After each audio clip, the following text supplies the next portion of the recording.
Let's call the meeting to order at 6:35.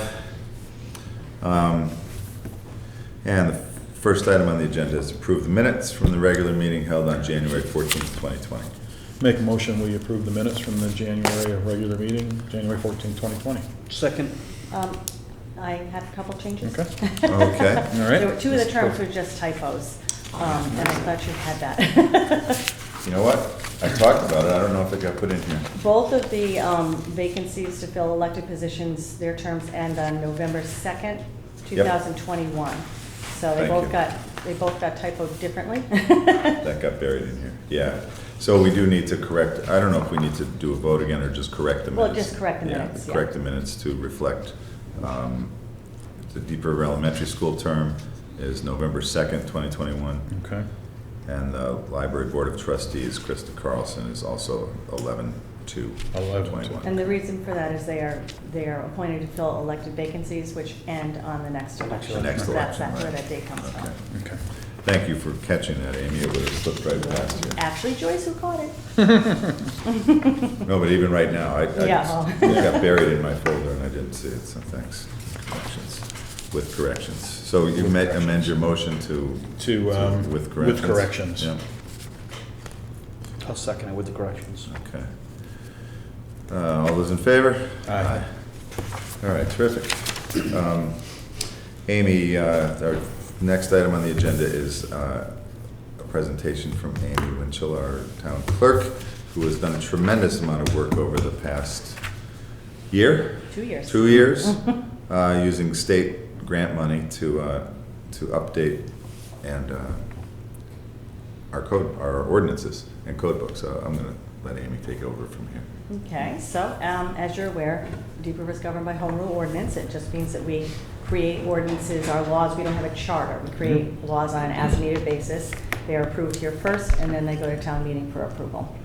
And in most towns, especially the ones by, they hire a codification company to keep the ordinances up to date, because state laws that our ordinances are based on change. And unless some attorneys are paying attention, it doesn't necessarily get updated in our ordinances. So I had to use 2 years worth of town clerk grant money. And I hired a MuniCode, which is a codification company. It's one of the 3 state-approved codification companies. We have to only go with the ones that the Public Records Administrator approves. So they did this legal review. The departments all reviewed.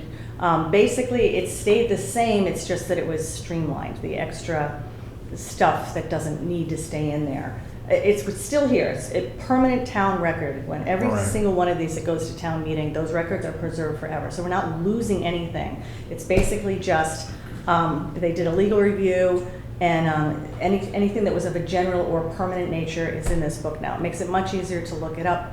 You know, not trying to figure out what happened or reading what happened 30 years ago and they put it in, and it just doesn't apply anymore. So what we have here is this nice, neat book of ordinances. What we need is to have, this is an ordinance saying we will approve this as our law. This will be in my office for as long as we want to let people, I mean, anybody can come in and review it at any time, but we want to give some time for people who are interested, come in and review this. I did want to point out that our zoning regulations were not included in this project. They can be at a later date if we decide to, but we chose not to this time. So they're separate completely. So it'll be in my office. You guys can come and review it any time, call with any questions, and then once everybody seems to be okay with it, we'll hopefully pass this ordinance and it will pass at town meeting. Right, and the process of that is we'll bring it back to this board first. We'll approve and pass this ordinance or whatever we change it to, but it'll be something, and then we'll move it from here to town meeting. Right. And the town meeting will be a discussion and a vote to approve this. And once it's adopted, it will be, the MuniCode will put it online and maintain it, and they will continually update it. If something changes up in the state that affects our ordinance, then it gets updated. And you will update the website list Well, of they will ordinances? keep the will. website. On our website? Yes, Oh, okay. on our website. That's even better. That's the best part about this, because, Yep. you know, we'll have some minor updates come along. All the We time. do have to pay for the supplements, so what they do is they wait till there's quite a few to put them in the book, but they will almost instantly Right. go online. So the ones Yeah. online will be updated at all times. Okay. How long should we, before the vote, how long should we make it? 30 days for the public to look at it? Well, I thought at least 30 days. Yeah, that's what I was Um, thinking, and just put a timeline on it so we can get it done. Give it Yeah. time. There's actually not a lot, we're a small Yeah. town. This Yeah. was not a big project And for maybe, them, it and was for me. who knows, maybe nobody will come in and look at it, but you give 30 Maybe, days to Well, whoever wants to. I think that's fine, and we're gonna have town meetings regularly, I think, for a little while. We've got planning and zoning we're gonna talk about later on, we're gonna have one Yep. for that. We've got a So we'll have CHC opportunity. appointment that we're gonna try to fill next week, so that's gonna need a town meeting.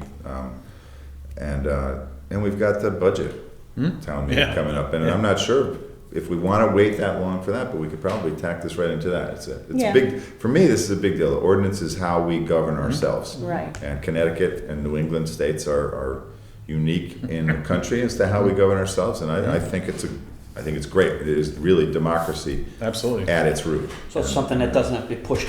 Right, we do not have to No, push no, it. no, We no, have, we Let have it draw laws. out and but give people the opportunity. I want people to have a chance to take a look at it if they're interested. If they're interested, right. We'll probably put a notice in the newsletter or something like that to let folks know.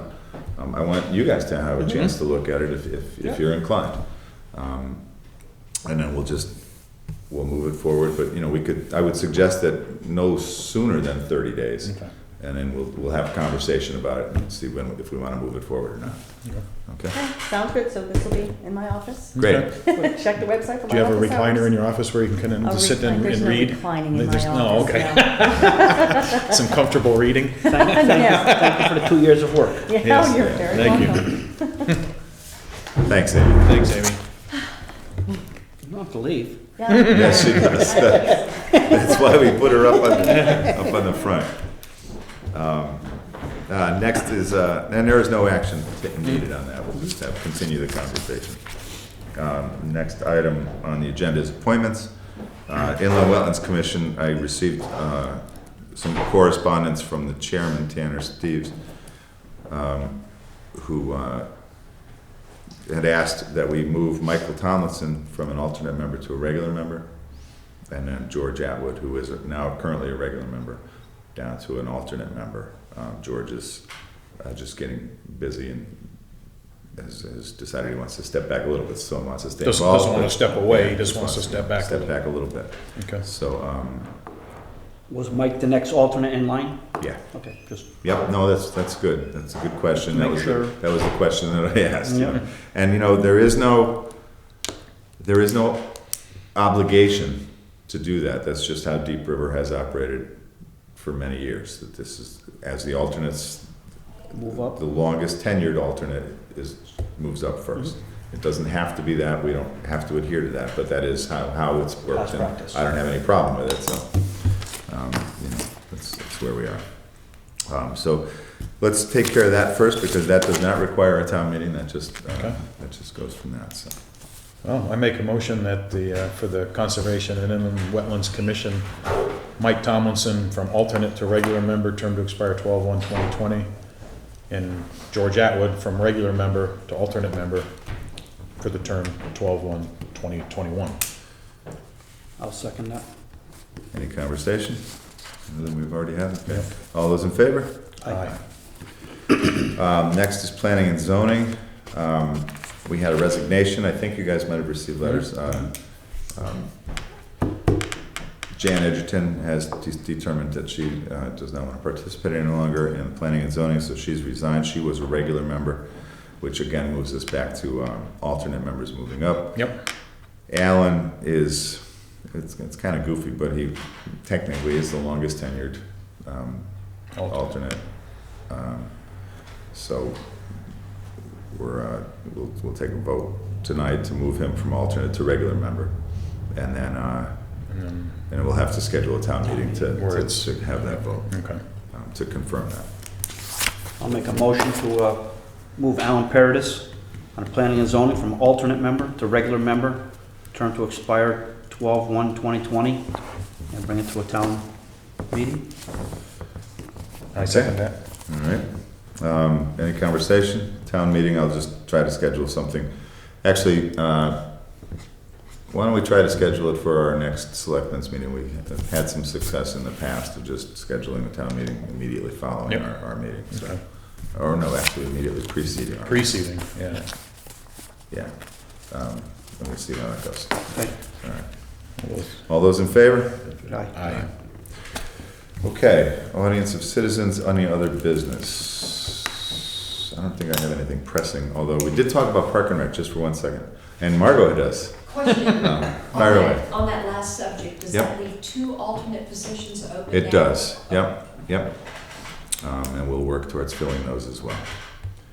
We were talking about Parks and Rec, and the vacancies there, but Park and Rec has a really cool little show that's happening this Saturday afternoon and Sunday morning, or Sunday late morning. I don't know the times, but let's check it out on the website because it's a really fun. All the Parks and Rec from 4th to 6th grade or something like that are been upstairs rehearsing Oh, really? for months. And, Can you hear this is tech week, and it's pretty. It's been pretty fun.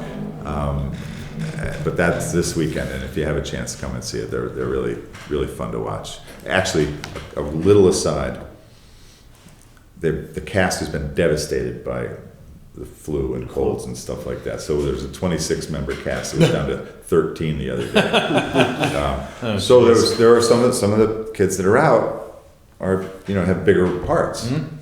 So the director said to the cast, well, what we're going to have to do is we'll have to cut that part. There's a couple of monologues that these kids have, and we'll have to cut them out. And one of the kids raised her hand and says, I know her part, I can do it. And they just kids kept coming up and saying, hey, dude, so, it was really pretty neat. Yeah, that's pretty cool. Pretty That's fun awesome. to see, yeah. So it's going to be a fun show. If you can make it, please try to make it. Yeah. Can't think of anything else. I was at up in Hartford today with the Small Cities Grant, had a workshop that was mandatory if you're going to make an application.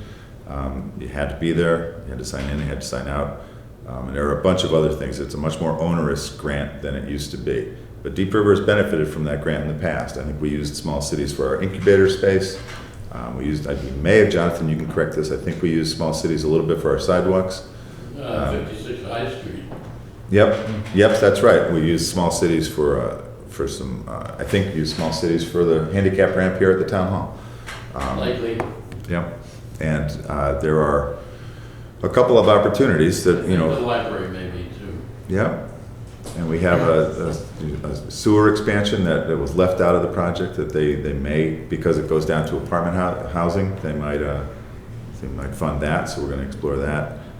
They do firehouses, so we will see only $1.5 million, but that could be every little bit. And that's not a little bit. That's a good percentage. bit, That's a yeah. good percentage. So we'll be looking into trying to get some of that money. How big is the pot for that? It's bigger. I didn't pay attention. I just paid attention to what was available to us. Yeah. Do they dictate how much would be available to each town? No, it's very competitive grant. There were probably 70 people up, 70 towns represented up there. So How does that process work? we fill out an application, which is a long and onerous thing. But I've got to send a letter of intent with projects that there's no. It's not a done deal. It's not. It's Do not they have finished. a review board? They have a review board. Yeah, oh yeah. It's all through the HUD, Department of Housing and Urban Development. They manage it. Connecticut State Housing and Authority, and the feds kind of work cooperatively towards that. So how does the review process work, I guess? I don't know. I mean, I don't know. who wins? In other words, that's the bottom line. Well, whoever gets the it's money, all points. right? It's all points. That you have certain things that the reviewers give you points for, or take away points for. Why you need it is a big part of it. What population What's your you're community helping ranking? with Yeah. that grant. And they're focused mostly on housing, and what Deep River needs is not so much housing as we need some of this infrastructure stuff. But infrastructure is part of it. And if we can say that we're going to extend the sewer down Essex Street to the apartment buildings, that It affects that's a big, Yeah. that's, So, gets more points than if it's just going down to a commercial center. Right. Do we have a grant writer? Do we have someone who's, we do? Yeah, I was sitting right next to him. So we have in the town of, yeah. Well, in an official capacity, no, but we have someone who's worked for us for 26 years, he's been writing So he grants. knows what he's doing. Yeah, yeah. So it's Yeah. creatively writing in the results and what's the benefits of. Creative, I don't know that creativity has that much to do with it anymore. It's really a point system, as far as I can tell. So if you give me fill in this, the you'll blanks, get- this is, you do have some narrative, and Jonathan, the last grants that I've worked on, Jonathan and I have tweaked the narrative to make it more fit Deep River. But the filling in the blanks of what we need and all that kind of stuff, and why we need Did it. narratives for all the steep grants Yep, for the streetscape and also for the baseball field, for the Flatwood Park. right. Um, Well, thank you for sitting in on that. Oh, well, it's, We gotta we get have that to, money. we if had- we can. had to have somebody there. Yep. And that's it, and there's another 5 days of classes that I have to take, or someone from town has to take, to be able to even, for the application to even be accepted. So it's more onerous than it used to be, but it's good money, It's Good worth money, the yeah. effort. yeah. So that, What's the time period? we need to send a letter of intent by February 27th, and then the grant itself, application doesn't have to be in until May 1. and when would they award it? Next fiscal year? May, yeah, May 1. You're They award it next fiscal year? It will be next fiscal year, yeah, they don't award it until July or August. Okay. So, by February, whatever, somebody has to decide, you're not allowed to say all of the above, right? You gotta pick one. No, but you're not committed to it. You're just We your need to say, intent. yes, we intend to apply. The project at mind right now is this. And then, Do you already have projects in mind? well, firehouse and sewer expansion are the two that come right to mind. And we have a couple of other, I'm gonna talk with Joanne down at the Housing Authority and see if there's anything that she needs that we can apply, but she's pretty well on top of that already. But presumably by whatever the date is to, the intent date, at that point, we have to have decided which one we're gonna go for. No, the intent date, we don't. Oh. The intent date, I will just probably put whatever's the more expensive, which would be the firehouse. But both of them are infrastructure, so they would fall into the same category. From So that, in the next period, we don't have to commit to that, we just have to commit that we are going to be making an application. And on the application, that's when you get The specific. application itself is where you can make the decision. And as far as I know, you can apply for more than one, so we'll probably, if we can, we'll apply for both. Both or all, whatever we have. Yeah, it can't hurt. No, Well, some of them can, and I want to get some definition from them. If they're not going to be funding firehouses, I don't want to put the effort in. There's a lot of cost that goes into these. You got to do environmental studies. There's a lot of stuff that goes into it. Now, the grant pays for that if you get the grant. It's grant. But if you don't get the grant, I don't want to put the cost and the effort Right. into an application that they're not doing firehouses this Right. year, we're focused on housing. Right. Now, today, they said yes to everything, but I want to get it in writing. right. Yep. So you can apply for more than one? Yeah, oh, yeah, yeah. We have some, assuming that the people who we work with for steep grants are the same people as small cities, we have some people up there who we've dealt with before who might Good. have some advice or knowledge. Well, we'll look into all of that. And steep grants, I think, are coming back. They certainly have, they've made a couple of announcements that steep grants are coming back, so that's another thing we can start looking into. I think that's it that I have. Do you guys have anything, or anybody have anything? No, the only thing is, we lost a longtime town resident with Ruthie, Oh, Jiminy Crickets, yeah, thank you. You know? Yep. Yeah, so- Yeah, that was too bad. the mayor of Deep River. The mayor of Deep River. That's what they call her. Yeah. Yeah, she was a special part of the town, that's for sure. Yeah. And we can all have our memories. Oh, yeah, well, Miss Ruthie, and I don't know, but there has been a date, February 9th, February 9 at 1 o'clock I at the think so. Congregational Church. Yeah. I think so, yeah. She'll be missed. Yep, she was, I don't know the right, I don't, still have not gotten the right words, but she was touched in just the right way where she was able to touch a lot of people in this Yes, community. absolutely. And it says a lot for our community that she was Absolutely. able to participate as much as she did in Yep. our community, so. She'll be missed. Yep. With that, we'll take a motion to adjourn. Thank you for pointing that Motion, we adjourn. Second? out. All those in favor? Aye.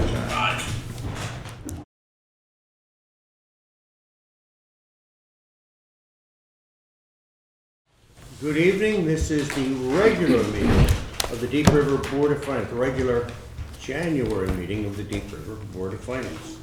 First item on our agenda would be the approval of the minutes of November, correct? We did not meet in December. All those in favor of accepting the minutes, if you remember them, say aye. Aye. Thank you very much. The next item would be, Tommy, do you wish to share with us the abundance of our cash? You'll see that the general fund operating account is down to $234,000. We just made a large transfer, and actually that's the monies that have been coming in from the tax collector. And we've been transferring those monies to our money market account at People's United Bank. And yesterday we made a $1,300,000 transfer, so that's why that balance is quite low. Having said that, we've got 3 more days to collect to the end for the tax period. So I anticipate that we'll get quite a bit of money coming in the next 3 days. I have made 2 transfers from the general fund to People's United Bank.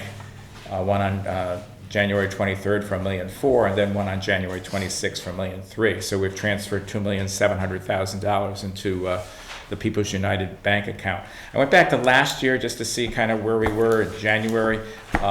We had actually made 4 transfers in January. Two for $700,000, one for $1.3 million, and another one for $950,000. So it was $3,450,000. And then we made another transfer on February 4th for $1.1 million. So tax collections from last year were like $4,550,000. So right now we're at $2,700,000. So that's a shortage from last year of $1,850,000. So I certainly anticipate that we're going to be picking up a lot of money in the next 3 days. And just to compliment Tommy, I wasn't sure when to bring it in.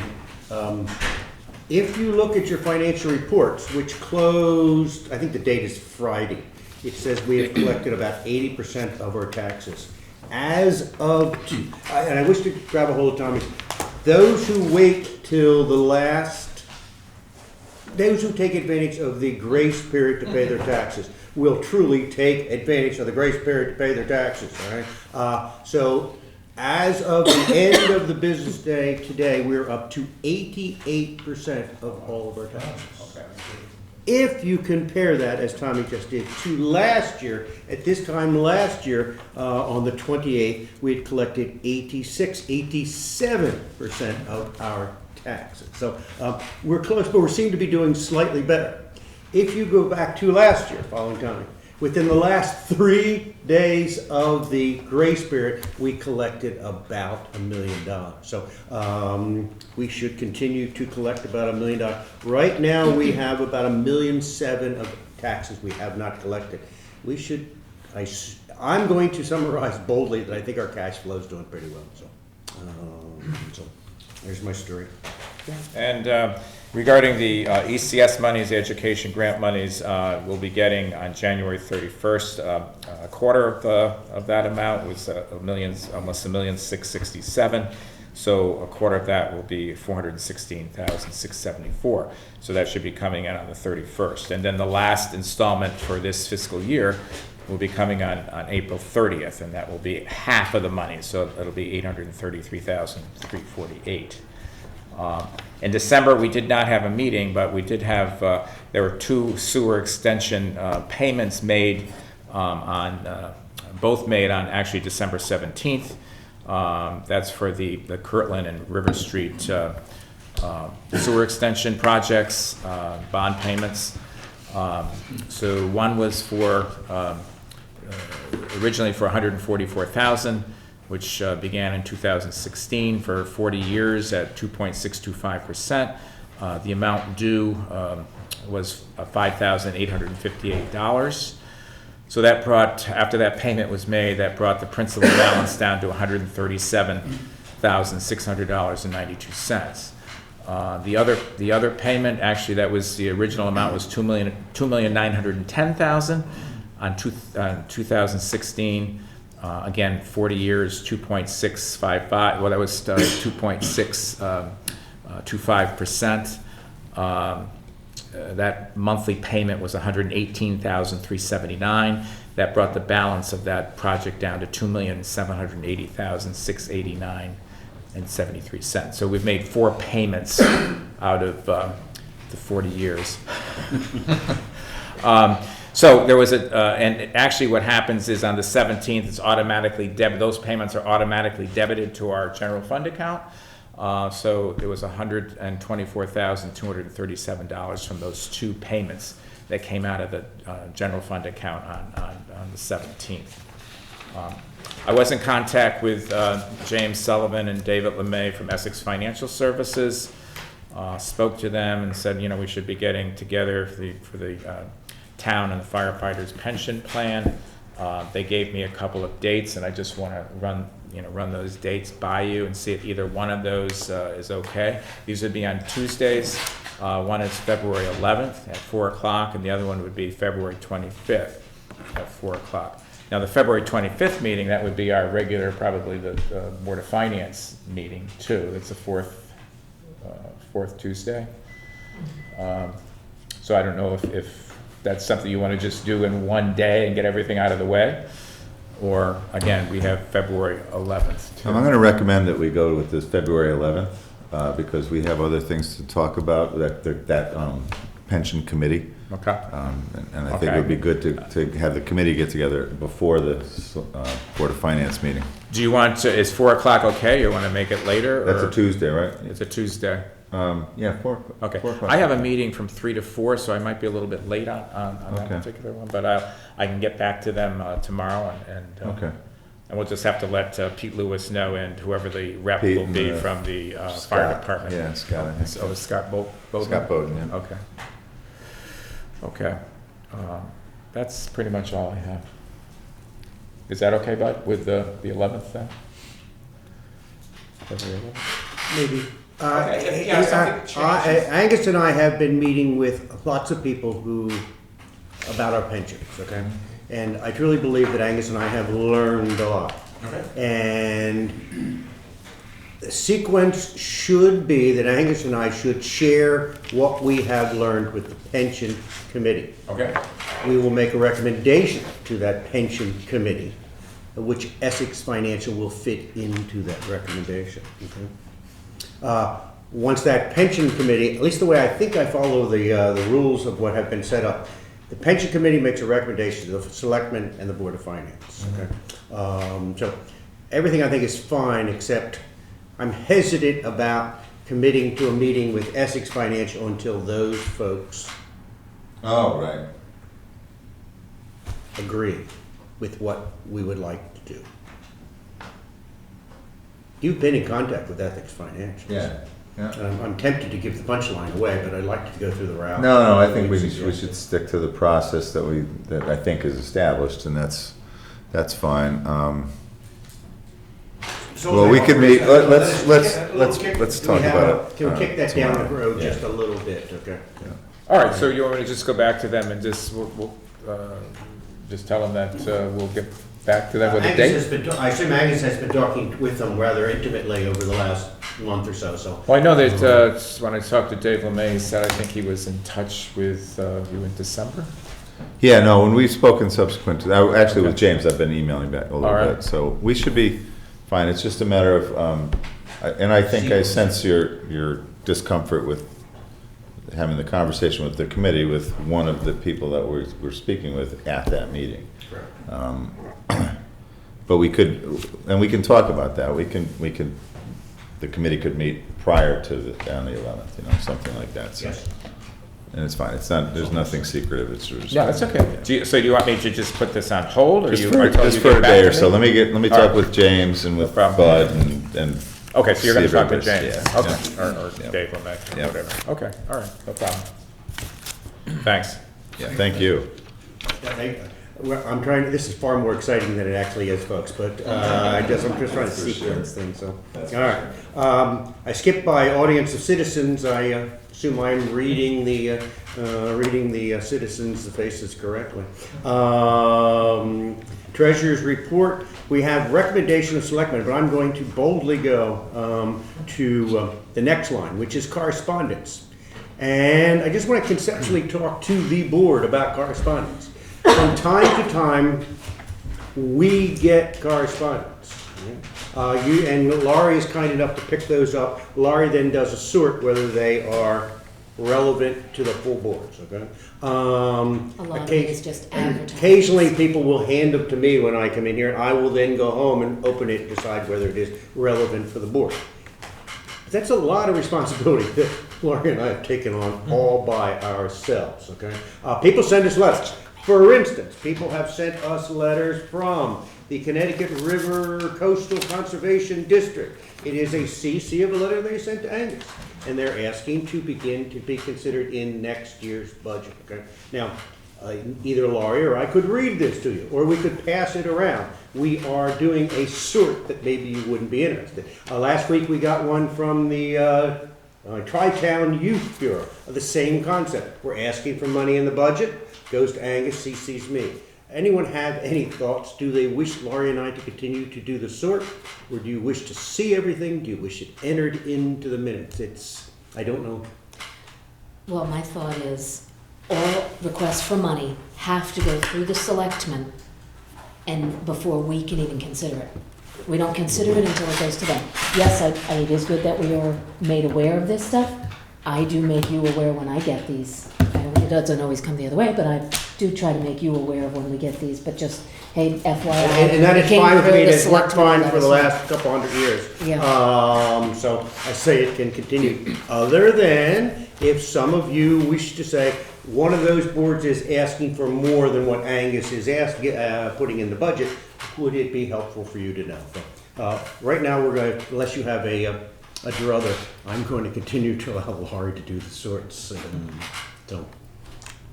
To most of your point, and I don't want to interrupt your guys' discussion, but all of those letters go into the budget book, which is being prepared now.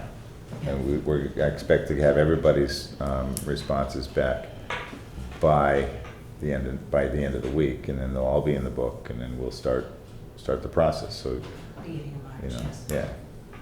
Yeah. So you'll So have them. They all are coming through. Yeah. Yeah. I mean, the world seems to be focused on being transparent today. I'd like to think of us as transparent, but if some of you are in the supermarket and someone comes charging at you and say, we sent Bud a letter, and he's done nothing about it, I don't want you taken by surprise. But I suggest if that does occur, you would blame it on Laurie. That's my solution.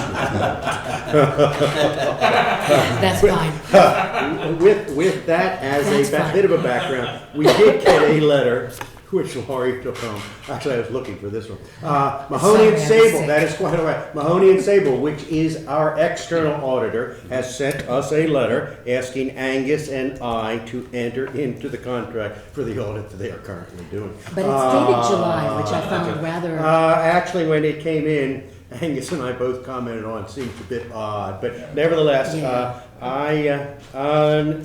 here is do people wish to vote that Bud has the authority to enter into this audit? Or do you believe that when we put their dollars into the budget, it was in essence a statement that we agree with this audit?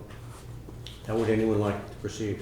Unless it's a lot different, which Is you it- can judge as well as anyone. It is fine. I will take it as we have already decided that this, but periodically we need to think about it. I can't remember, but yeah, but 2 or we 3 years did ago. enter, we did, We did authorize hear, you guys to go into the contract months ago. I'd have to look up the exact. Okay, good, excellent. But I good. thought we had, and I just think it's strange that we're getting this now and it's dated July 8th. And that was the humor that Angus and I said too. And although we Yeah, haven't July 8th. signed it yet either, so, but yes, it is fine. On the subject of the annual audit, which Mahoney and Sable had promised would be done in December. It is not done. They have notified us that it will not be done, all for good reasons. Probably the main auditor is expecting a child, and her doctor has said she needs a, I don't know what's the proper terminology, bed rest or Bed rest something like is what I that. was told. So that will slow down not only our audit, but every other audit. Are they filing for the they extensions? they are taking their responsibility for filing, so, I think the town of Deep River is known for in OPM as the town that always seems to ask for a waiver. It doesn't seem to do us any harm, but it would be nice to get the Nice to audit get it done. I thought we had this year. On time, I thought we had also, so. All right, so, there is my correspondence, and we'll go back now to a recommendation. One more correspondence. Oh, go for it, cool. Memo from the assessor's office indicating the 2019 grand list as being $510,593,265, which is an increase over 2018 of $1,718,25. Just as an FYI, that one I do typically let everybody know about. Which, for those of you who are relative people, is a point increase of what, 0.3 or 0.3. something like that? Okay. Yeah. 0.30%. Increase. It is better to go up than down, but it is not as large as we've seen in the past. That's right. It is of course better to go up than it is down. But this is not what we've grown accustomed to as far as increases go. Our real estate is down, our real estate and cars are down, and personal property is up. Personal property is pretty much what's driving it. We lost about, I want to say 3 million off of our grand list just on farms and forest and properties coming, large parcels coming off of the taxable list. So. And that is by state statute. The state sets up Oh, those yes, that's criteria. and they can- 490 says if you're a farm, you don't pay taxes, or you pay a reduced tax. So these are people who were paying taxes before and now they These are filed properties for now. These are- farm These are allowances properties, yeah. Mhm. this year? Well, they've probably, more than likely, they filed last year. They've got all the documentation done, and it came off of the 19 grand list. And I can tell you right now, there are 2 more that will be on next year's. Is this because of new legislation that just Nope. passed? It's No, always been in it's place? it's a Connecticut law. It's been 490, I think, is the statute. And it's been in place for quite a long time. Just Deep River is a popular place for farmers to come to anyway. And it's nice. We have a nice looking town. Agricultural community is what we have. That's right. Winthrop people. That's right. Yeah. So, yeah, then that's where we are. It's still an increase, that's good. I'm concerned about next year after the reval, what kind of impact that's going to have. But we'll see that next year. So this is property ending, I always get confused on the structure. Property ending in what year? June of 19? 19. Okay. We will use that to put together our budget, which will apply to properties in 2021. There's this lag that, It's I always get a little October 19. confused. There's a bit of a lag there, so yeah. And only on that subject, I had a very pleasant fellow come and knock on the door and ask to wander through my house from the assessment firm. What is the name of the firm? What is the name of the firm that we have hired? Okay. Do you remember the name of the firm? Oh, Vision, Vision, yeah. Okay. But he was a very pleasant fellow. Walked through the house. Yeah, they'll be around town. I should have said that earlier, Yeah. but they will be around town doing their appraisals. And what if they can't go into someone's house? How do they appraise it? They make assumptions. Like you don't, if some people don't want to live in it. Yeah, you are not You don't required have to to. allow them in, yeah. And if the assumption isn't what the individual owner feels is valid, they go to assessment appeals? Yep. Or they let them in. If you remember, we have made the assumption that we would begin to collect, what's our estimate now, that we will pay about $100,000 for this assessment. yeah. We began to collect money last year, it's some in this year's budgets. So while this fellow is wandering around knocking on doors, you will see in our budget that what we budget 25, we're beginning to spend that money, so, and we will collect monies next year. So whether we actually thought this timing out as well as we could, it seems to be working out for us. Did we budget 20 or 25? Initially, it was 20, but then it went up to 25. We budgeted 20 last year Yeah, Yes. and 25 this year. oh, okay. We were based on, Robin had initially thought it was about $80,000, we budgeted 20. And then it went to 100 and we went to 25, so still stories to be told. So. All right, so we have, correspondence is, at least for this meeting, it's got pretty exciting, I'd say.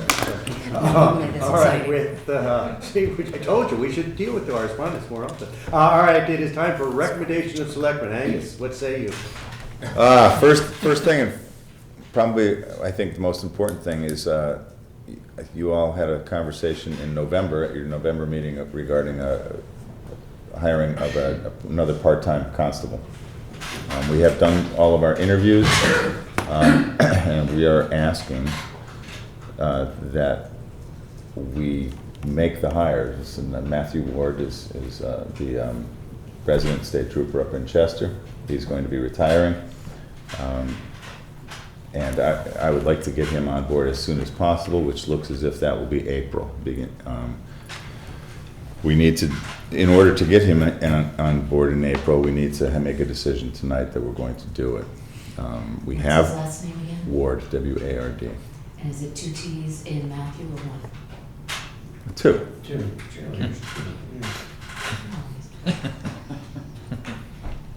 For tonight, if we'll correct the minutes next time. Please, If we we know need that. The really, what we have here is we have money in this year's budget, and it's not a rush to do this, other than the fact that we have the money, and I think as soon as we can get additional coverage, we should. And I think the Board of Selectmen agrees with this. Now, the concept of in the budget, as you Yeah, explained to me several times. Yep. Go ahead, you explain. No, it's yeah, we had our state police line, we were anticipated, when we prepared this budget, we were going to be paying 105 or 107% of that cost.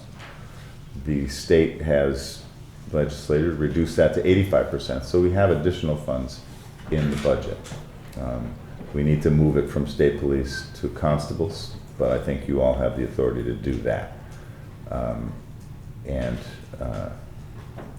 With that done, what that does is it gives us coverage from April until July, when we have a new budget. And I think what we have to do is be prepared to continue that line in the budget, so we will have 3 constables, 1 full-time and 2 part-time. Now, we will have changes in our constable personnel sooner than later.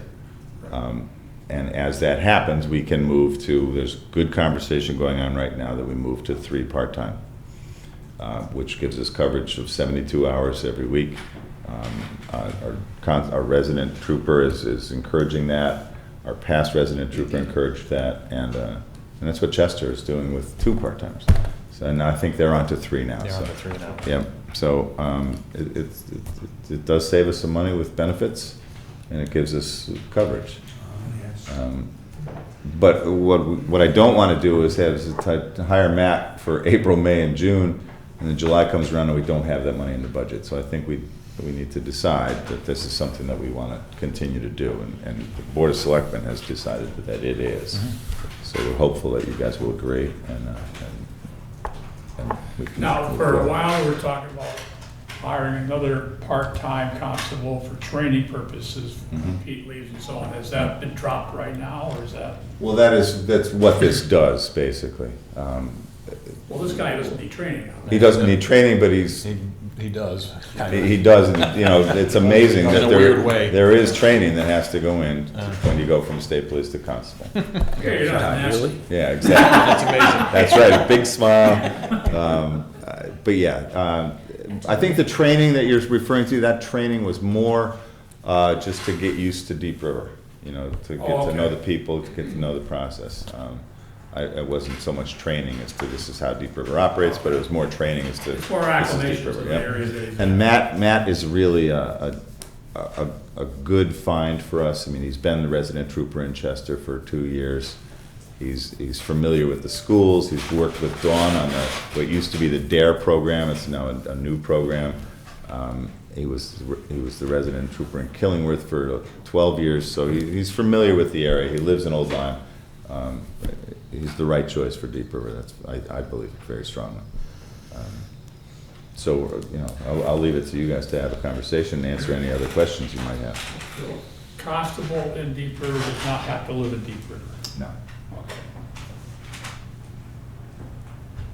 So we, as the Board of Finance, have authority to move money up to $10,000. Is that enough money? No. Do you need that much money, or should we go all 10? You know, I don't have this specific number that we need, because I don't know what his start date is going to be. And I don't think I can provide that number for you tonight, but it will be considerably less than 10,000. So we can move 10,000 from resident trooper line to part-time constable line. We're allowed to change a line once without going to a public hearing. So if that was not enough money, Now, we're allowed to change it once without going to public hearing, from a certain line. Can we change it again from another line without going to public hearing, or is that it? if you adjust a line more than once, you have to go. All to right, so public this hearing. is not gonna come up again for the next 3 months, we're I had this. assuming. Budget Well, workshop time. that's what the hope is. If we found Times 24. that in May or June, we're paying this fellow more than the $10,000, we may have to adjust that line. I think Angus is saying that he does not think it is $10,000. It's going to be near that, but it shouldn't go over that. Okay, and we'll deal with it. I suggest we will deal with it then if everybody's okay. So I make a motion that we transfer the $10,000 from the police fund to the constable fund, There's part-time constable, perfect. part-time constable fund. Do we have a second? I'll second that. Okay. Any discussion, any further discussion? All those in favor? say Aye. Aye. All right. I want to just follow in what this vote does for, or at least anticipates in July. In July, in the next budget, we would have 3, correct? 3 constables? One of which is full-time. I'm just trying to figure out, if Pete retires in the early part of the year, which he has said, we would go back to, I guess I can't figure out what actually happens in the next budget. I'm just wondering, with the moving around, will we still have 2, but you want to do another constable. But we would go from part-time to full-time, so I guess I'm just wondering if there's going to be much pressure because of this decision on the next budget, so I can't answer my own question. There will be an impact. There are some logistic components that we don't have the answer for. I don't know when Pete is going to retire yet. I don't know when Ray is going to retire yet, or even if Pete is. So. And then we also would see in other line items, such as benefits and pensions, we would see some reduction. Yes. Yeah. Is he planning on retiring from the No. sewer authority No. also? or- No. Just the police. So you're talking about 1 state trooper and 3 constables, all of whom would be part-time? Yeah. Yeah. The trooper would not be, I just. The trooper will I be full time. understand Yeah. that. Constables would be. Yeah. Excellent. Anything else, Angus, that you wish to chat about? Dates for the public hearing, we had a little bit of an email correspondence going back and forth. I'm recommending that we need, actually not recommending, we need to move it back beyond the date that we originally scheduled it for. We don't have, you need to have no less than 2 weeks between the public hearing and the town meeting for our budget. And we had scheduled it to be precisely 2 weeks, and that doesn't work. So I'm suggesting that we move it to April 30th, which is the Thursday prior to May, and that gives us plenty of time to advertise the town meeting, to have the vote for the budget. The public hearing. The public hearing is what I'm asking to schedule for April 30th. Right. The town meeting, it stays the same. That's driven by ordinance, which is the third Monday, which is May 18th. And that's an acceleration of, is that an acceleration or anything, or do we have a shorter time to put our budget together? Yeah, no, it's No. 3 days. It's three. It actually, what it does is, it still is the Thursday following our last, your scheduled meeting in April, Yes. which is traditionally been the day that we finalize the budget and send That's the moving day forward. that we Yeah. come to this meeting, Yep. and we said we vote on the amount of expenditures that we Yep. would like to be. I think it's just a weird month. The weekend, the first comes early, in the week. It's just a weird, the way the calendar falls, it doesn't work for us. Yeah. So we need to move it back. I think keeping it after the regularly scheduled Board of Finance meeting is important, so it doesn't shorten up any time that we have. And it still gives us time to advertise and all the things that we need to do legally. The town ordinance established a long, long time ago sets the date for the public meeting. The town ordinance that sets that date was done in 1991, and I don't know why. I don't know why they moved it to when they moved it to, but it is scheduled for in 91. They put it at the third Monday of May. Oh, I thought it went back further than that. Okay, it's all good. Yeah. Yeah. Now, there is talk, and we may want to think about moving it back a week in the future, maybe revising the ordinance. May 18th is terrific, except it oftentimes leaves us with making a vote or a decision on our budget before we have the school budget. Our meetings have been, at least the last 4 or 5 years, have been the same night as the budget, the referendum for the school budget. Which doesn't work. It's silly. And the only way that we can schedule this to have our hearing after that is to move the town meeting back a week. So we would go from the third Monday to the fourth Monday, which would give us, I'm moving up. we can't do the fourth Monday. So if we move it back, we give us time to wait until after the referendum to set our budget, which makes sense. Yeah, I mean, this is nothing, we can't do it for this year anyway. Right. So we can talk about it, we can look at calendars together and see, does this make sense or not? Well, it makes sense. I I've been complaining absolutely about think that it makes, drives me crazy to be sitting at the public hearing, getting texts that it passed. Yep. So those are things that we need to think about. Or we don't need to do anything, we can keep it as it is, but it might be worthwhile to extend the conversation a little bit. I've had a conversation with anyone who wants to participate. The reason the town of Deep River approved the school budget last year is because voters knew that there would be no increase in their taxes. I'm just looking for an explanation why Deep River suddenly stopped. Yeah, I know. And for Actually, the I think first I- time, they had a shot of actually knocking it down. That's correct, that is correct.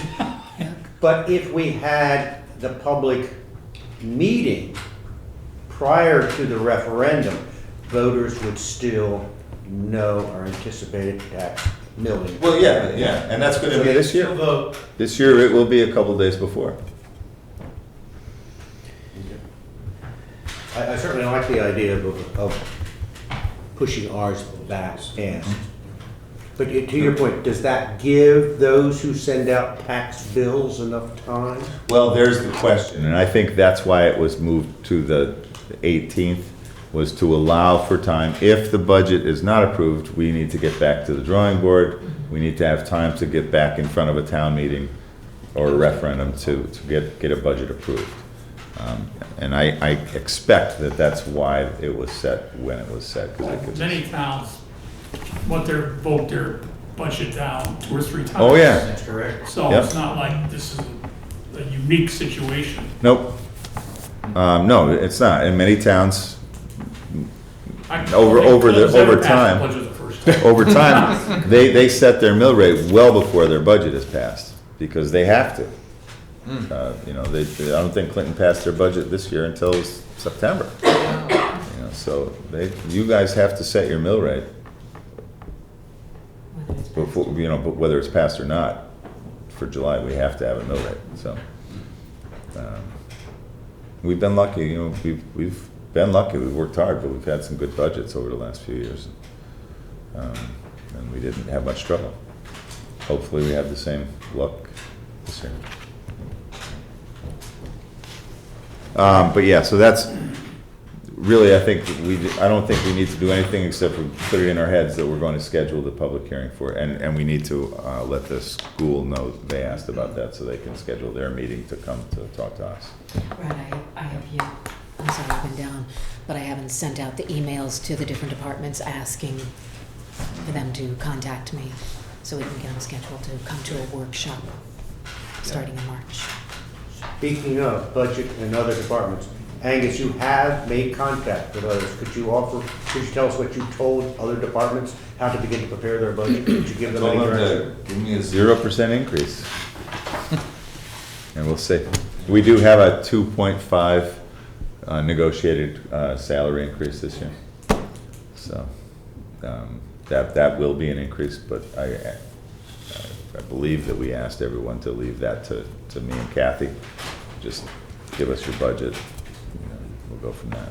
I think we can anticipate the same things we always anticipate from the library and from the town clerk. You know, that they're going to ask for additional hours and things like that. But you know, we'll see what we get. We know we've got some expenses coming. So,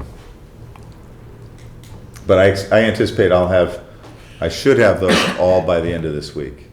I'll get the book set up and we can start. You know, we'll start our conversations.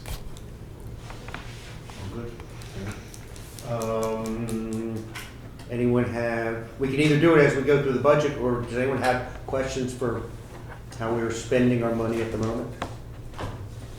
I'm going to update on, Angus, how are you doing on the fire building? Firehouse? Firehouse. Fire building, firehouse. Doing fine. We have, I believe anyway, that we have an agreed upon plan from the fire department and me, or us. And now we just need to start looking for funding and engineering and get it ready to go to bid. I hope that I'll sit down with the fire chief and the fire commissioner and determine that for sure. I did spend the day up at Hartford at the what did I say that was? Yeah, I forget what you said it was. It was the Small Cities Grants. Small city grants. Small Cities Grants. Is that a state program or federal? It's a state program that's funded federally. So, but so I learned a lot about that. They do have money, and we're going to explore this, but they have monies for firehouses. So up to $1.5 million, I think. So that'd be a nice percentage of the projected cost of this firehouse. So, then they have, we have a sewer expansion that was part of the original plan. Then they have $1 million that they can offer towards that, which is about what the expense is to get down Essex Street to the apartments. And that money is available because there are apartments and housing at the end of that extension.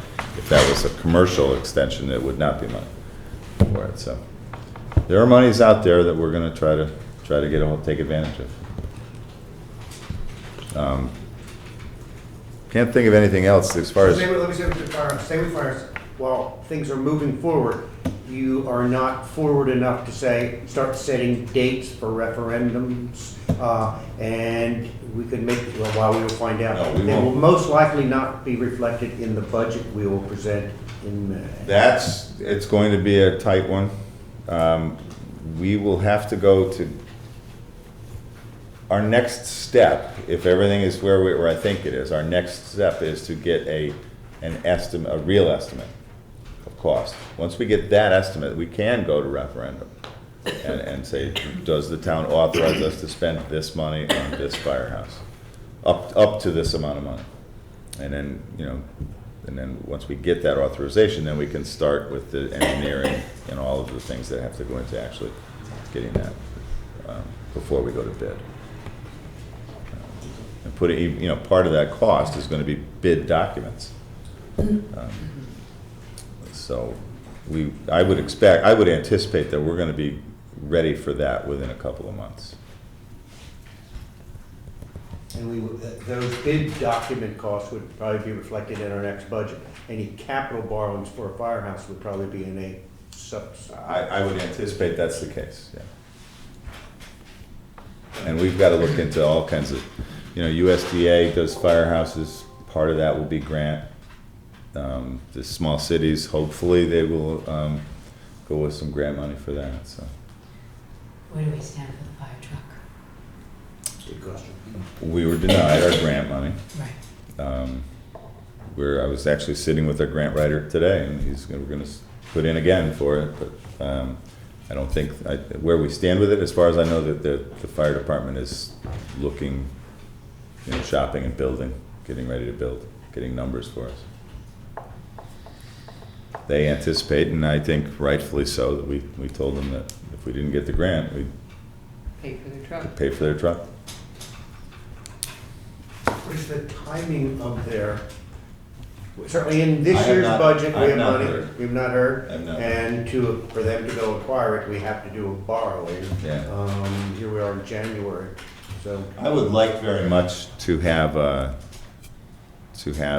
that borrow something that goes along with the firehouse. Make it just one large borrow, stretch it out over time. But that it may be time scheduled such that we have to borrow for the truck, and then when we go for the firehouse, absorb that cost into the firehouse, pay off the loan for the truck, and then just make that part of the longer term. If we go USDA, that'll be another 40-year loan. And I like the We idea. just don't have enough money, period. We just don't have enough time right now on when we would get approval for a firehouse, or even the fire truck. I mean, do you believe it will be done this year? I think the fire truck, I think they're working towards July or August. July or August? Yeah. I think so. I haven't spoken with them about the truck in probably a couple of months. Okay. I don't know what to do with that information. It's in this year's budget, but if we do it in July and August, we will have to decide. Is it in this year's budget, In this year's budget, both I think we put 650 for a new engine and 650 new borrowing in this year's budget. Well, let me find out what their schedule is. Yeah, So I am curious. Oh, I have to carry it and lump it into next year's and take it out of that. We could do that. We could do that, or we could just say it goes to surplus and budget Right. it again. Okay. That's what I would think. Well, if you haven't borrowed it, there's no surplus. That's what I think, that's correct. That's correct. Yeah. There is no surplus. They work to pay for each other, so it contributes nothing. Yeah. So yeah, to reserve. Put all that $0 right in that account. We'll reserve those $0. Let's see. On the subject of the fire department, last budget, they came and asked us if they could get, I believe they call it turnout gear or something. They Yep. asked for, I believe the number is 42, 43. We agreed to that. It was in last year's budget. They ordered it in last year's budget. So as the bills came in, we paid for it in last year's budget. The auditor has told me they actually spent about $1,000 more than what we authorized. Oh, I didn't know. You did not tell me that. This is my first I've heard of that. How much was it additional spent? Are you asking me how much we reserved? No, how much additional they spent? Slightly over $1,000. Okay. I do not remember the exact number.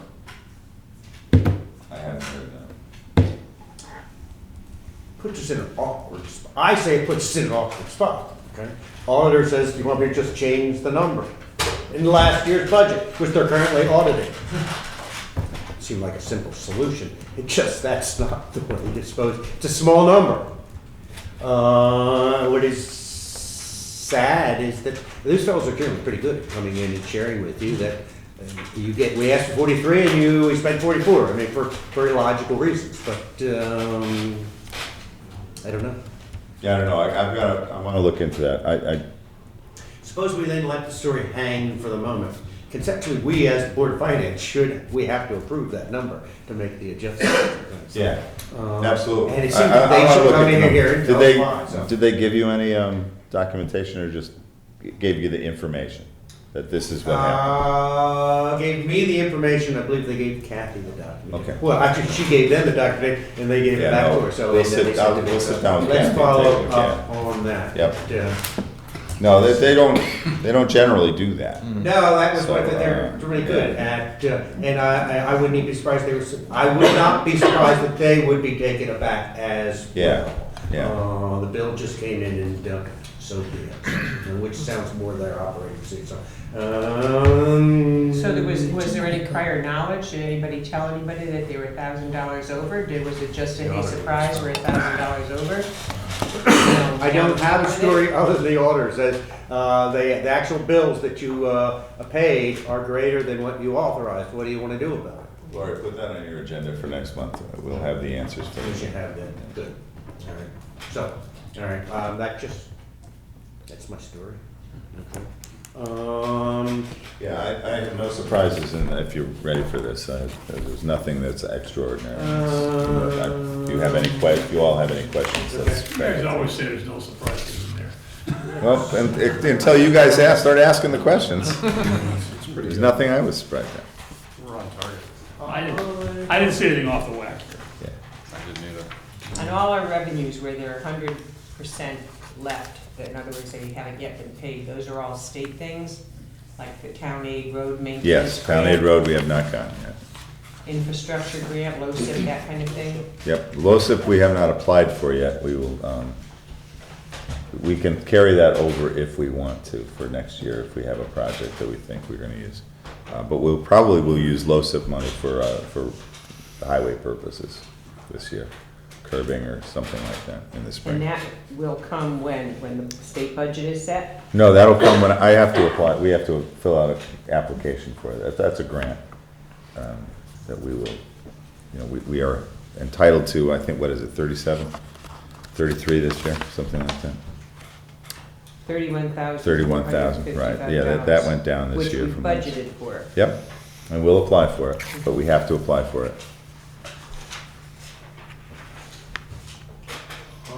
And those, all the maintenance numbers seem to be like they've used up 80% of their money. Mhm.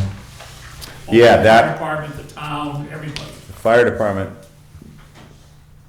did, and that surprised me. I don't know why, I haven't They heard. gave them more money. Yeah, I know it, and I haven't heard why they're spending that. So I don't know if there's been a trouble with a particular truck. I think that they said last year that they were behind. Even on part some of the rec is ma- at 80%. They were, but we helped them out with that Yeah, we last helped year. them out, we gave them more money. Yeah. We told them to spend money, to overspend last year on the maintenance, correct? Yeah. Yeah, that's why I was surprised that their maintenance was as spent as it is. But, that could have been part of their plan, to just get the things done. Yeah, they're down to 28.9% left. Yep. Right. Building inspector, I'm going back a bit. Building inspector, if we're in the fifth, sixth we should be about 50-60% expended, and therefore we should have about 40% left. And the building inspector, I guess he's got, what, 38% left? He's pretty close, but it seems, is he putting in overtime, I guess, or? No, not, director? no.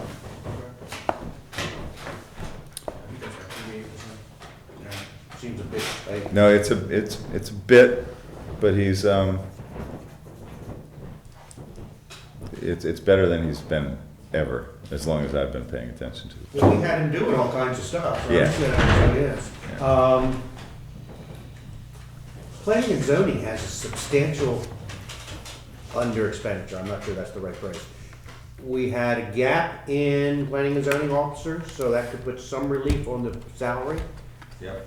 I'm looking at engineering review costs, training and costs, 100% is left, so. We haven't had any subdivisions That's what I was really come looking- we through, have so we not. haven't had any real expenditures from that. Training and meeting, I think you will start to see that as Julie settles in. But you may not. She may not come up until next year's budget. Who's Julie? Julie is our new zoning enforcement officer. You will see, at the end of this year, you will see monies left over from salary because her salary is less than Kathy's was.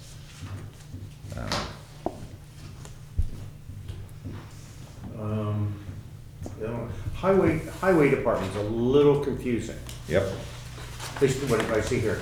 Salaries seem to be working fine. We've not had much overtime for snow. No, so far so good. Well, February and March. I expect March is gonna be the. Tempt the snow guys. Exactly, don't tempt the gods. Now, there's maintenance. The maintenance line seems to be a little lower than I would expect, 36%. We have all these new trucks. I'm surprised that maintenance is running high. We have 2 new trucks. We've spent some money on the truck that we use. I don't know what truck it is. The truck that we use to haul the garbage. The roll-off, thank you. That truck needed some serious work on it. The back end of it was kind of pulling sideways. So that was our biggest maintenance expense that I'm aware of. Still plenty left, so. Yep. I am confused on the I believe it is the interplay between the next 2 lines. Yep. General road and town aid. The way I'm reading what is here is we budget 198,414, which is what the state gives us, and we spent 198,414. Is Yep. that correct? Oh, We yeah. spent that already? Okay, we've spent on that? Yeah, we were very aggressive this year with the roads. And thank you for the ability to be aggressive with the roads. My reason for asking is we never received that until like May. But we spent. No, we receive half of that I thought we got that all. we receive that comes in 2 parts. We have received it in the past, the week before. Yeah. There's we have no doubt that we're going to receive it. So that money's gonna be freed up, I believe, after the special vote next week. All right, good. And the monies that the taxpayers pay for, which is the $200,000. Yep. We have spent 146,000 of that, and we have 53, which I assume you will deal with in the spring. Yeah, yep. Okay. Cool. And look at how positive the tree removal thing is going. With $40,000 we didn't budget last year, now this year, and look how many trees have been taken Oh, down. yeah, and we're behind. There's a lot more trees to come down. And you've spent a lot on the trees, which is what were your plans were? You still have some left, still more trees coming down, or? Okay. Which we will take down, cool. All right. Yeah, we just actually, part of that, which people don't think about, we have the cost of taking the trees down, but we also have the cost of disposing of the trees. We just had the chipper up at the dump, taking all the wood, a good portion of that wood or trees that came down from around our town. Waste removal, this is something we need to be aware of. We've got transfer station, the operator seems fine. Recycling salary, which was your anticipation to get someone part-time to encourage the town to recycle. We have not done anything with that. Nope. Okay. We're working on that. But waste removal is something that we need to be keep that in the back of our minds. That cost is going to increase dramatically over the next couple of years. This next year, I think we're going to go from 85 to $95 a ton.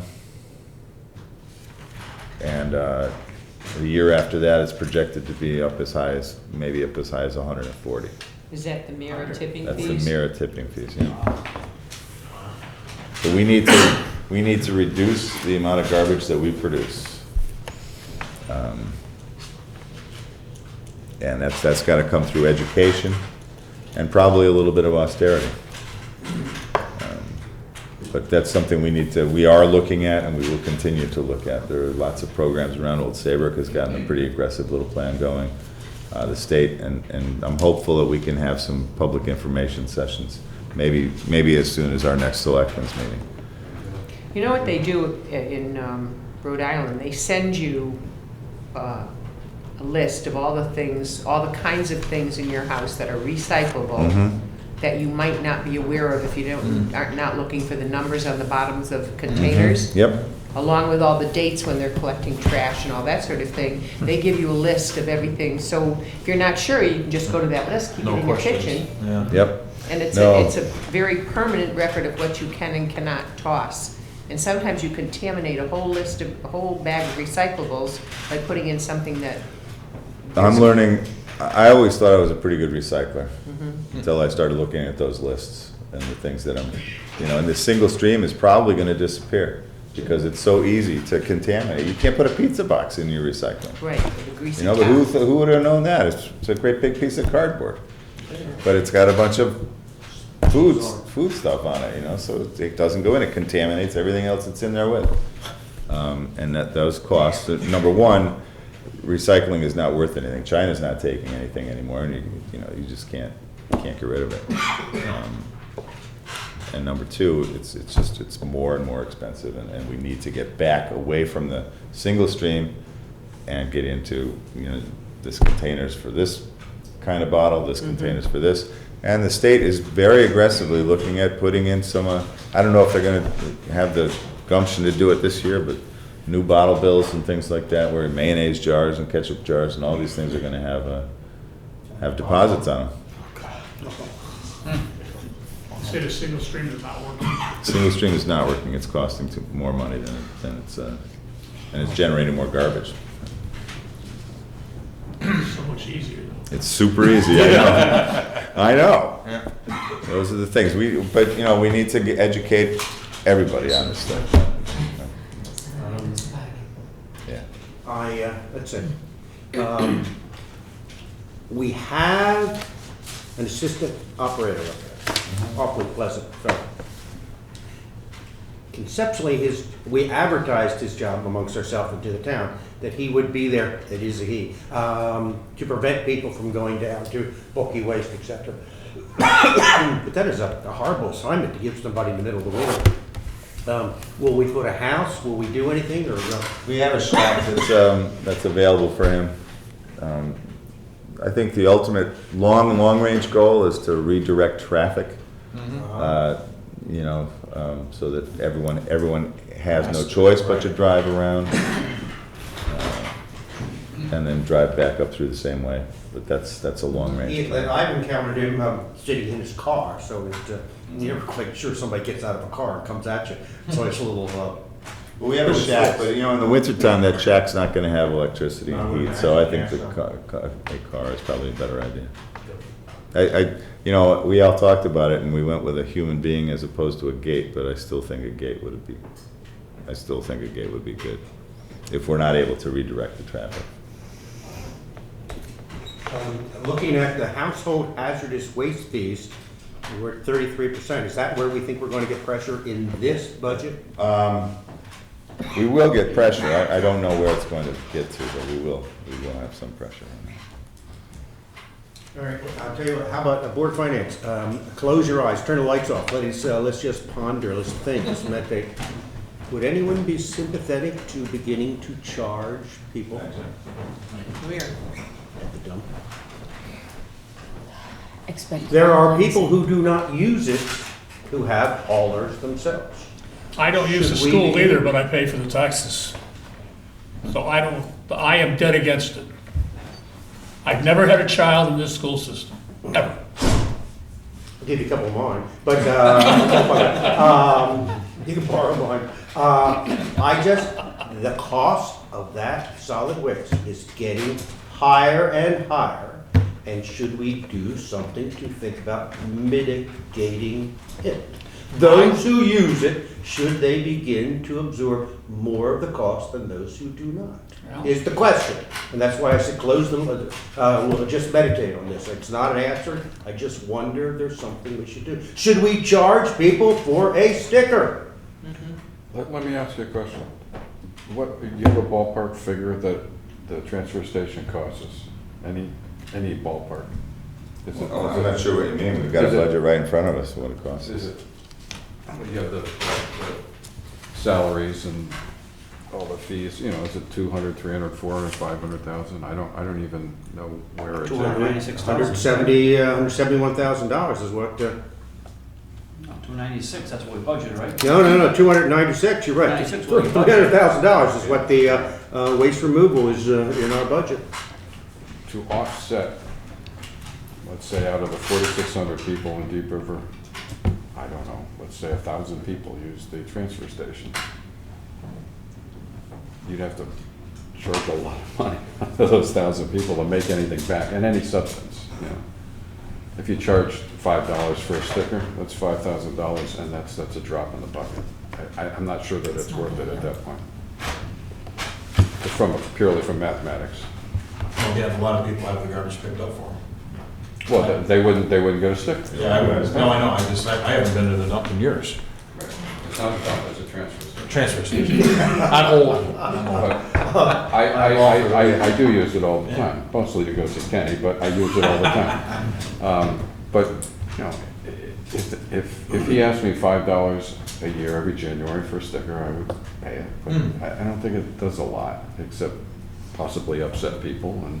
Well, I'm not advocating this at all. I think this is a good conversation that we need to continue to have, but Old Saybrook this is their first year of charging for bump dump stickers, and it's $30 a sticker. Right. I mean, we already are charging, you bring a tire or anything Yep. like that. Yeah, and those are fees that we're gonna have to come back to the town, because they're all on the low end of where they need to be. Right. I mean, they should be coming back to the town anyhow. Yeah. I'm assuming they're coming back to the No, in town. order to change those fees, we need to, the town has to, those are created by ordinance, so we need to come back for a town meeting to change Right, them. right, as far as what we charge for tires or whatever. Yeah. But I mean, that money has to come back to the town, and that's part of our revenue stream. Yep. I can't. It is just a No, conversation, it's certainly not gonna be solved. tires doesn't come back to the town. When they dispose of the tires, yeah, we get a little bit of money. I have an issue with the brush and the big logs. Me too. Some of those big logs aren't coming from No. a homeowner. Yep. Okay, there's no, and you go down there and look at those brush piles, they aren't coming from a homeowner. No, a lot of those trees this year, and I can speak definitively, this year, those are trees that are dead along this town, and the town is putting them there. But But in the past- in years past, I know. There's been Yeah. large Yeah. chunks there. Yep. So And- maybe we need to change the setup of the transfer station where, rather than you driving in and going up to that house and he checks to see if you have a sticker or whatever you have, then you go and do whatever, and people in the meantime can go right down into that brush Yeah, area. that's where Ricky is Maybe supposed to it be. needs to be gated, Right. and you only get in if you have a pass, so somebody can see what's in your truck or what's in your, whatever it is you're hauling in. Yep. And that's what the part-time guy's supposed to do. That's what, well, that's what Ricky's supposed to be doing. That's part of Yeah, what but he's he's up doing. here, he's not down And here. should be down here. He needs to get down there a little more. Yeah, 'cause when it goes up there, generally, I have never, ever seen a guy up on top of the hill, regardless of who's been up there, check the car going by. He's doing something else. Well, The guy Kenny's drives up, he definitely- drives by, he drives down, and, I mean, he does all the things he's supposed to do, the citizen. But he's not a policeman watching every sticker. But there's Correct. nobody You're looking to absolutely see if he has a sticker or not. Yeah, that's correct. Again, where It's gonna- we have a place in the summer We used to have to pay $40 for a sticker to go into the transfer station, and you would drive, you had to go through literally through a gate. There was a guy in a hut, he'd check your sticker, and then you would go in and you'd put your stuff in whatever bins it belongs in. Well, they did away with that. Now we pay something like $240 a year for pickup, trash pickup. We're given a number of pails, and when you put garbage, refuse out, you have to put it in a yellow bag. Yeah. You pay $2.50 for every yellow bag you put into the. So in addition to your $200 and something a year, you're also paying $2.50 for every bag of garbage you put out to be picked up. I'll Yep. cut down on your garbage. That's happening across the country, across the world, but it's happening across the country, and the generation of garbage in communities that have taken up that has been dramatically reduced. Sure, because Dramatically they're not reduced. gonna fill up a Yeah. bag, Yeah, they don't wanna pay. $2.50 to put out your That's garbage. right. Yep. You pay attention to the garbage agent Money talks. when you I've pay. heard, I hadn't thought about, if there is a fee charge, it provides an incentive for people to begin to rethink. Yeah. It is just a conversation. It does not seem like we're on the cutting edge of charging to dispose of your trash. Well, look at all the people now bringing bags to the grocery store, because they're charged 10 cents for a bag. That's correct. So you see people walking in with 3 and 4 and 5 bags in their hands. That's correct. A thought. It Well, certainly see, that'll does not have to be help solved. No, it's, Stuff in I appreciate you bringing that up, because it is a conversation, that's the whole community is gonna have to participate in it. And we can see that there's emotion Baskets. involved in it. It's It's going to be a fun, From Adam. it'll be a fun couple of years. 60% Do we have No, they are. other questions, folks? Let's see. We should vote on the change of date because it's part of our schedule. Last in November, I presented the schedule and we voted on the schedule for this year. So that one date, we should vote on the change of that date. Okay. Do we get a waiver on that if the selectmen are thinking about changing the dates? Do we vote on it or the selectmen? We, Ordinance sets the current schedule. Is that true? The ordinance sets the schedule for the town meeting. meeting, right. We set the schedule for the public hearing. So to be consistent with the current ordinance, we would vote to move it back. If you so choose to move that, we could so choose to move that meeting. Have you guys voted on the change of date yet? No, other than talking about tonight, first time. No. I'm not sure who sets that. It's a budget hearing, and I believe that you guys set that. No, because you guys you send out the notice of it. Yeah, The selectmen's always based on office. what you tell me. So, Well, that's the way it's been done. we'll take it up at the next selectmen's meeting. You guys can take it up at the next, it's nothing that's going to happen before May, so April, so. Do you wish to publish that schedule before? Well, it's already been published. It got published in December, or at the end of our last meeting. So I'll just note in here that it's anticipated to be changed too. Okay. Okay. I'm looking at Park and Rec. They have maintenance for the fields. We have budgeted $30,000. They have spent $23,000 already maintaining the fields. Is that a good number? Yeah, that's a good number. 'Cause, you know, that's, yeah. They won't be doing anything out there until June, Okay. April, May. Sounds good. All right, excellent.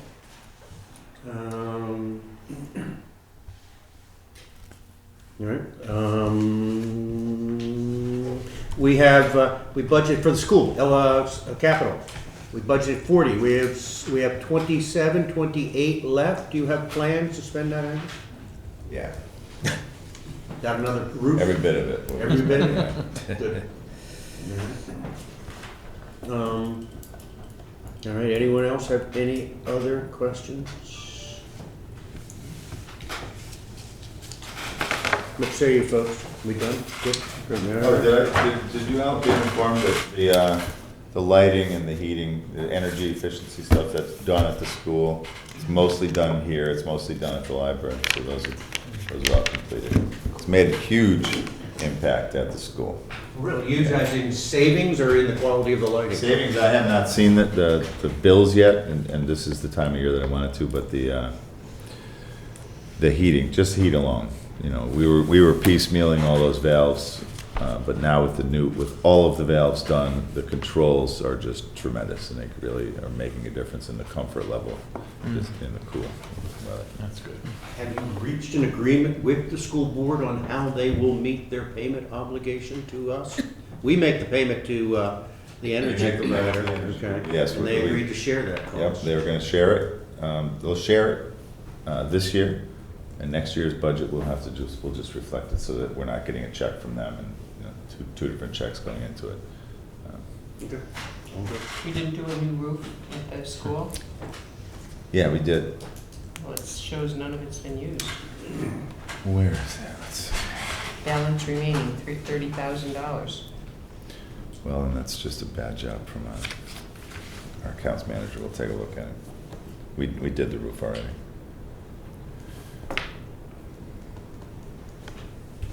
Oh, wait a minute. Was that last year? We did it last yeah, it was 2 Thanksgivings ago. Yeah, that'll be done in the spring. So it's not yet done? No.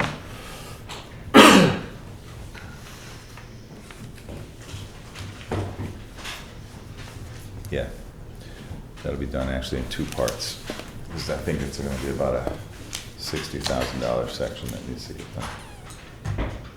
So we'll do part of it in the spring and part of it right on the. And the fire truck is still in here too. Yeah. And it was $650 that we had Yeah. budgeted. My last brief story is that I am also on the Water Pollution Control Board. We had a field trip. Several members of the board went to Willimantic to observe their operation. They, like us, take in waste, sewage from haulers. Okay? Haulers bring with them, I'm learning all kinds of stuff, they bring with them bad things, okay? Give you a simple example, the one that is easily discussed amongst mixed company. When a hauler hauls out of your tank on your ground, he will often pick up dirt and rocks, etc. He goes to deposit them in our system. Dirt and rocks get into our system, which clogs it up. There also seems to be a new thing in today's world. No longer when I had small children, we had wipes, which we threw away. People are now using wipes for everything. That gets into the sewage and clogs up everything. All towns are dealing with this. What we went to Willimantic to see is how Willimantic is handling that. There is a machine that you can buy. The sewer board has been talking about. We have estimated that machine to be up about $350,000. So when they attach, the machine gobbles and grinds stuff up, and then it goes on its way, okay? And there's all these sort of odd things off to the side. But we need that. What became a curiosity when we got there is there's his house. We live in New England. The weather is not always that friendly. If you put it in a house, a $350,000 machine becomes a $1.1 million machine. Sewer board adds that to their desire to continue to expand the sewer, which some streets in the center of town really need it, which also is about $1.5 million. So the sewer board puts me in all. No, it doesn't put me for it. I sit on sewer board and I vote when it's good for the sewer board in the town of Deep River, but it's going to come to us. Think of the math I just offered to you. We've got $2.5 million coming in from the sewer board. And yes, it's just chatted about the firehouse, the fire truck, okay? We've got a lot of capital that we have been holding off, pushing back, not pay, I don't know, whatever words you want to. I believe somewhere we've got to come to terms with the amount of capital that is building up on it. And I have no idea what the next sentence is. We've got some big numbers coming at us, and I don't know what to do with it. So what the school did on that task force that we are on, what the school does, I found out, is the school says we have buildings. The buildings, back in my corporate days, we would call it depreciate, and they wear out. Every year in our budget, we ask the towns to pay part of that depreciation, and we put it off to the side. And eventually you need to replace roofs, and conceptually, we have already put that money aside. Essex is very big on, they call it sinking funds. Fire trucks wear out every year. Part of that wearing out goes into a fund. When the fire truck wears out, we go to that fund. Okay? And they've got all these sinking funds for major things. We have never done that.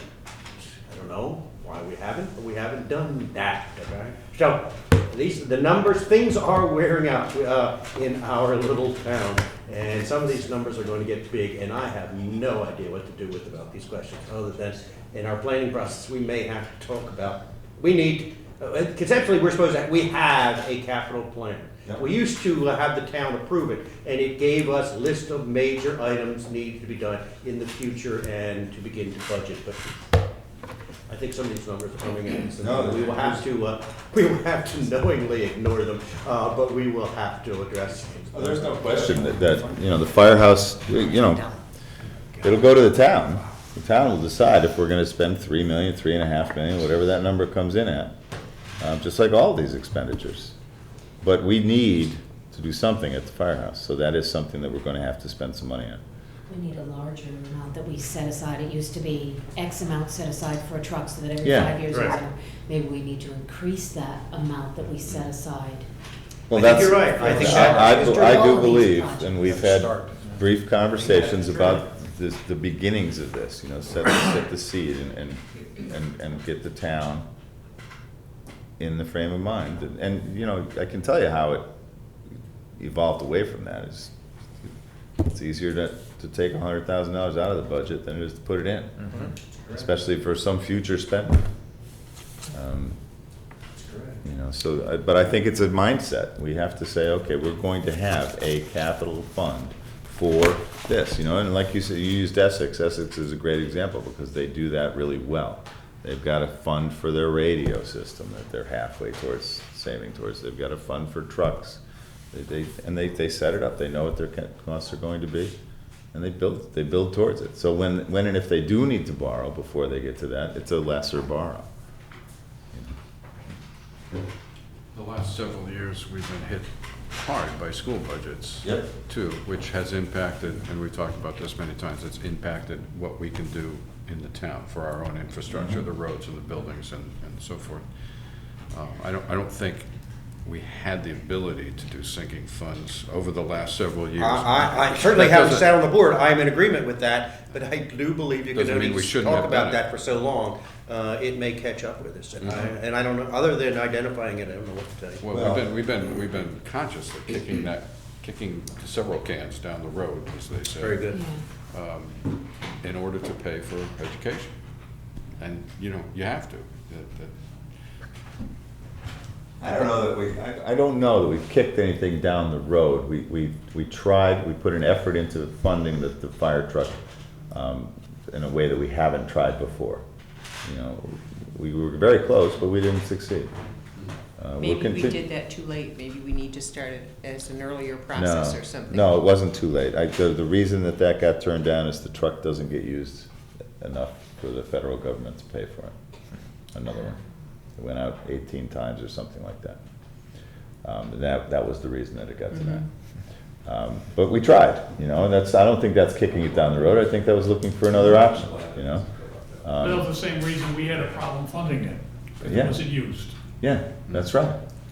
The same thing happens with the firehouse. That got voted down. I think there are some folks that are of the mind that we should have had that building already approved.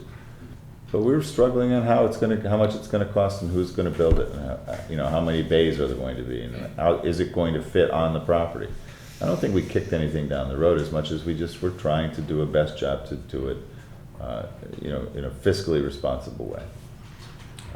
But they are catching. We have to do something at the firehouse. If we don't build a new firehouse, we're going to spend $1 million fixing up the old one. And that's a 60-year-old building. Is it worth doing that? It's not so much kicking it down the road. It's being fiscally responsible. Last year we had 0 increase. The year before we had $250,000. If we put $100,000 away last year and $100,000 the year before, we wouldn't be able to keep that Yeah. flat. So, you know, we're trying to Yeah. appease Kicking both it sides of down it. might It's not not be kicking right. cans, I don't mean to intimate that we put anything off and Right. put anything. Yeah, that's not- it would have been great if we could, you know, we could have dumped $150,000 into a sinking fund for Yeah. whatever, the firehouse, whatever, but we weren't in that. Well, we were fortunate, we kinda did. We put it into our reserve fund, which was woefully low, you know, and I think we consciously made that decision to We put it into that. We put money back in the highway department, because Yep. Russ and I were, you know, we. That's right. We cut $50,000 out, I think, 2 years ago, and then Yep. we put it back in, so we gotta stay ahead of it, and Yeah, I think we're Yeah. behind it right now. well, no question, yeah. And, you know, as Bud and I heard last night, we're behind even more on the school with the health insurance, Mm-hmm, that we gotta catch up. yep, So there's a lot of things coming at us that, trying to keep that mill rate here, mm-hmm, how do you do it? yeah. And see, that's something that I think not all people in this town understand, that it's not just one thing you're trying to save money on or not spend money on. You're being hit by so many different things coming at you, that the correspondence and this group of people wants money, and that group of people needs more money, and that group needs more money to maintain their budgets, and then you've got state deficits and money we're not getting from the state, and then you have internal costs in the town that things are going up. How do you maintain a balance for people? Yeah, and I think people in town need to be more specifically informed about what's going on with the Board of Finance, the kinds of things that you're being faced with, that you have to make decisions on, where you're gonna spend your money, and how you're gonna keep your tax rates low. And with reference to Essex, we don't have the kind of tax base Essex has. No, we don't, I know. Correct. You know, That's they can 100% perhaps right. put money away that we can't afford, because we don't have it. Nope, We heard numbers last night for the health insurance for the school district. They're talking 18% increase. yeah, And it's crazy, and they had some bad claims this year. It's underfunded. You know, it's underfunded, so we have to make that money up somewhere. So where do you make that money up? You know, 18% is a lot of money. yeah, I know when I was at the last budget workshop that I was able to go to, he had told all the different departments he wanted them to present a 0 increase and to show areas where they could potentially make cuts in their budgets. Now, I haven't been back to find out what they've done there. Have they come up with anything, There any was another areas? workshop tonight, there was a supervision district workshop tonight, so I'm here. I know. yeah, supervision came in at a 3.5 increase, their preliminary, and we asked them to go back to the drawing board and try to cut a little bit more out of that. Yeah, I know the ones I was going to. It's like, hey, listen, folks, I mean, we've got a lot of elderly, we need fire truck, we need buildings. We keep beating the same drum, but it hasn't changed. Well, Still- I actually am a little optimistic that 3.5 as an initial salvo Starting. is the lowest that it's been since I've been paying it for the last 6 years.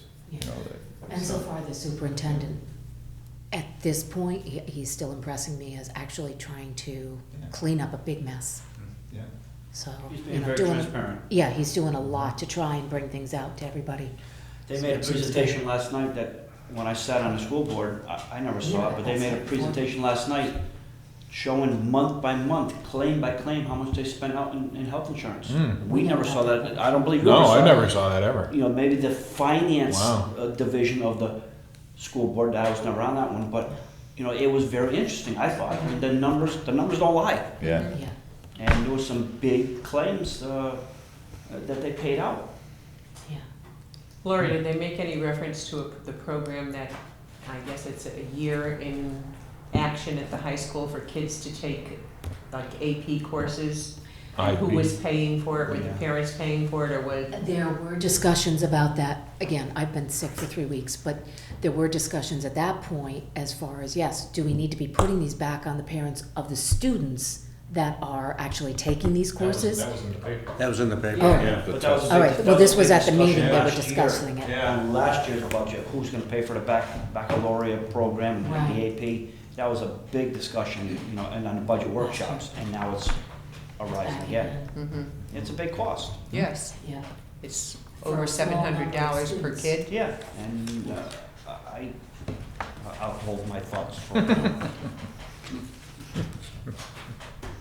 What, you turning a new leaf? No. Well,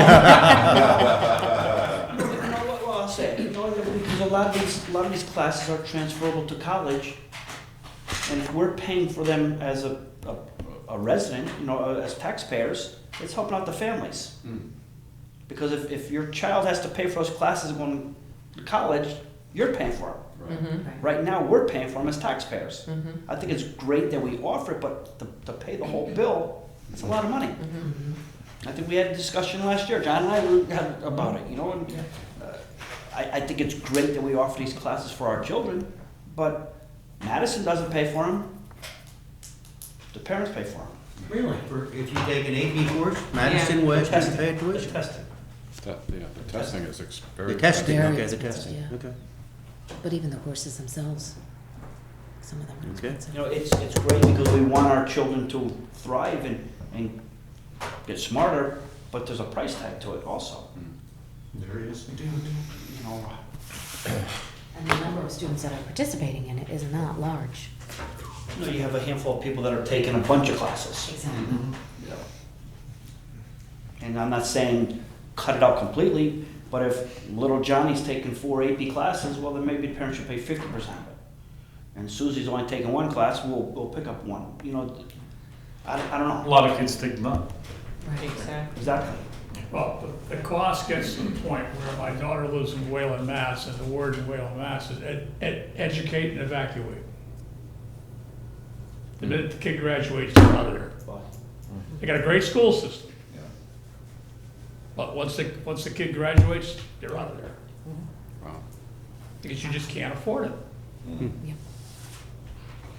But I think the new superintendent is trying. I think he's been very transparent. And we'll see when the budgets finally all come out. We will. All right, now, folks, I that's, make a motion, we adjourn. can I have a second? Okay, all in favor? Aye. Thank you. Sold. Sold. Sold.